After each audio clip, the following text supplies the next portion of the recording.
साधु की इच्छा और बुद्ध का सवाल। बहुत समय पहले मगध राज्य में एक साधु रहते थे। उनका एक ही सपना था, मैं मन की बातें पढ़ सकूं। वो सोचते थे, अगर मैं मन पढ़ लूं तो मैं जान जाऊंगा कौन मेरा मित्र है, कौन शत्रु। अगर मैं मन पढ़ सकूं तो दुनिया मुझे सम्मान देगी। अगर मैं मन पढ़ लूं तो मैं दूसरों को नियंत्रित कर पाऊंगा।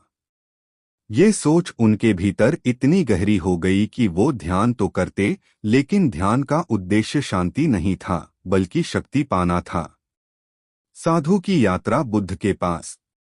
एक दिन उन्होंने सुना कि गौतम बुद्ध अपने शिष्यों के साथ श्रावस्ती में ठहरे हुए हैं। बुद्ध के बारे में वो पहले भी सुन चुके थे। लोग कहते थे, बुद्ध तो मन की गहराई तक देख लेते हैं। वो बिना पूछे भी इंसान के दुख को समझ जाते हैं। साधु का मन खिल उठा। यही तो मैं चाहता हूं। अगर बुद्ध के पास यह शक्ति है तो मुझे भी यह मिल सकती है। वो बिना देर किए बुद्ध के पास पहुंच गए। मुलाकात। साधु ने प्रणाम किया और कहा, भगवान, मुझे एक वरदान चाहिए। मुझे मन की बातें पढ़ने की शक्ति दीजिए। मैं जानना चाहता हूं कि लोग क्या सोचते हैं। बुद्ध ने साधु को देखा। उनकी आंखों में गहरी करुणा थी। उन्होंने शांत स्वर में कहा, तुम मन की बातें क्यों पढ़ना चाहते हो? साधु थोड़े चौंके। उन्होंने जवाब दिया, भगवान, अगर मैं मन पढ़ लूं तो मुझे कोई धोखा नहीं देगा। मुझे सम्मान मिलेगा। लोग मुझसे डरेंगे और मैं हमेशा सुरक्षित रहूंगा। बुद्ध हल्के से मुस्कुराए। तो तुम शक्ति चाहते हो? सुरक्षा के लिए?